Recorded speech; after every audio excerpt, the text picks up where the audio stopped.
On est au sushi et est-ce que c'est diète, est-ce que c'est pas diète, c'est toute la question. Généralement quand on pense sushi, on pense que c'est super diète et qu'on va pas prendre de poids, c'est presque healthy. Et ben pas tout à fait. Déjà tout ce qui est panure, friture, évidemment on sait que c'est hyper calorique et ça apporte pas grand chose d'un point de vue nutritionnel, donc ça non, désolé.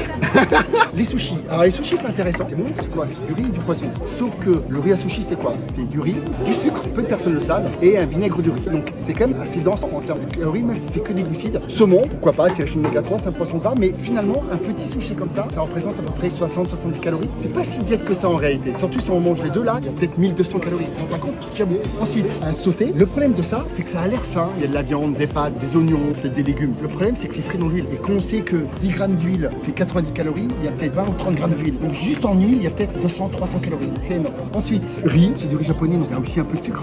Poulet frit, donc c'est pas top. Mauvaise graisse. Et là, un genre de curry, donc pareil, le problème du curry, c'est quand même assez gras. Donc quand vous allez au restaurant japonais, le seul plat qui est à peu près sain, c'est une salade de chou, la soupe miso qui est très peu calorique. Et ensuite du poisson cru, parce que là c'est pas frit, c'est pas cuit dans l'huile, juste du poisson cru, c'est sain, c'est bon. Donc voilà.